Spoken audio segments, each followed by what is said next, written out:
13 বছরের অপেক্ষা শেষে ভারতের ঘরে বিশ্বকাপ। মহেন্দ্র সিং ধোনি মুম্বাইয়ের ওয়াংখেড়ে স্টেডিয়ামে নোয়ান কৈলাসের বলে 6 হাঁকাচ্ছেন। এটাই গত 13 বছর ধরে ভারতের ক্রিকেটের সবচেয়ে বড় বিজ্ঞাপন হয়েছিল।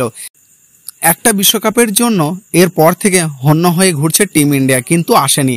7 মাস আগেই নিজেদের মাটিতে হেরেছিল ওয়ানডে বিশ্বকাপের ফাইনাল।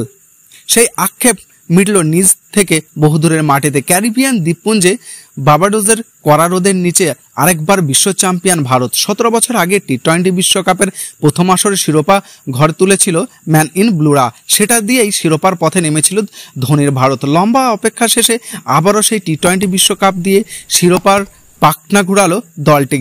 বার্বাডোসে উৎসবের মঞ্চ আগেই সাজিয়ে রেখেছিল ভারত। 76 রানের শক্ত সংগ্রহ তারা দাঁড় করায় ফাইনালের মঞ্চে। বল হাতে শুরুটা ছিল চ্যাম্পিয়নদের মতোই।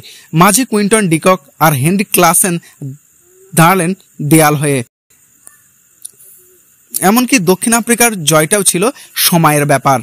কিন্তু দক্ষিণ আফ্রিকার নামের পাশে যে লেগে আছে চোকস তকমা, 24 বলে 26 রানের সমীকরণটাই আর মেলানো হয়নি তাদের। আশদীপ সিং আর জাসপ্রীত বুমরা একের পর এক ডট ডেলিভারিতে চাপ বাড়িয়েছেন। সঙ্গী ছিলেন হার্দিক পান্ডিয়া। স্নায়ুর চাপে লড়াইয়ের জয় হলো ভারতেরই। শেষ ওভারে দরকার ছিল 16 রান। হার্দিক পান্ডিয়া ওই ওভারে প্রথম বলে বাউন্ডারি লাইনের মিলারকে দুর্দান্ত এক ক্যাচে ফেরার যাদব। দক্ষিণ আফ্রিকার ম্যাচে শেষ হয়ে গেল সেখানেই। শেষ ওভারে এলো 8 রান।